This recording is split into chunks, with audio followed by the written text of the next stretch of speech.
This week on Stuff.tv, we are all about words. Now, I don't know about you, Lucy, but I fancy doing a bit of reading. Yeah, me too. Let's go.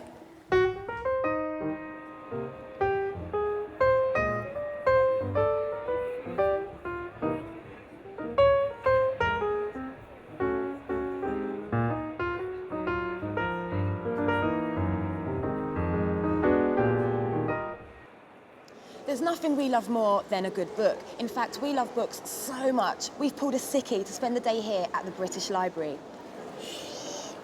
And while the British Library has its fair share of musty old books about the past, it's also looking to the future. That's why there's a display of ebook readers here for library goers to have a play with. So, to get the lowdown on all this, we've arranged a meeting with Simon Bell, Head of Strategic Partnerships and Licensing for the British Library, to tell us all about it. The reason why the ebook reader display is here at the British Library is that we just wanted to kind of put down a marker. I think everybody realises the British Library is full of books and newspapers and magazines and patents and trademarks and serials, a lot of old stuff.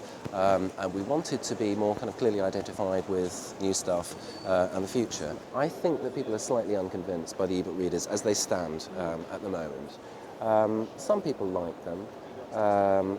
But on the whole, it's generally been, well, kind of what does this do that the book doesn't do?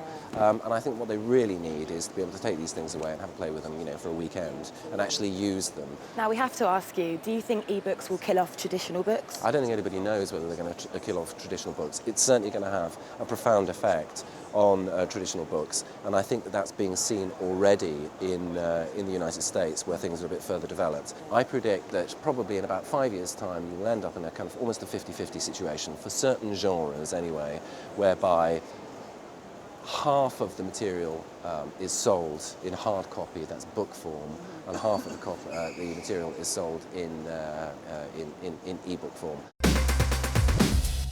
While the British Library has been doing its research, so have we. That's why we've been trying out these 4 ebook readers.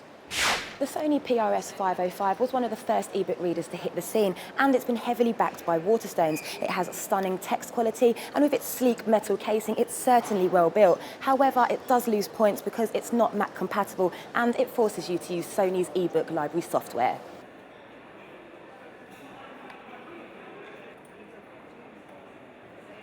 In the high street bookseller wars, this, the Elonex eBook, is Border's answer to the Sony. Unlike the Sony, there's no bare metal here. It has a rubbery, tactile finish, a clear, easy-to-read display, and feels less like a gadget and more like a book. Available in an assortment of colours, the Cool ER is certainly the most colourful of the ebook readers available, and it bears more than a passing resemblance to a steam-rolled iPod Nano.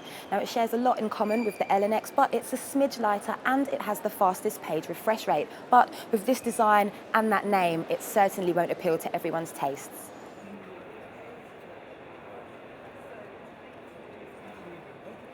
This, the iRex iLiad 2nd edition, is the only touch and Wi-Fi enabled reader in the UK. It comes with this handy stylus, which is great for annotating text and making notes, while the thumb bar on the side makes flipping through pages very easy.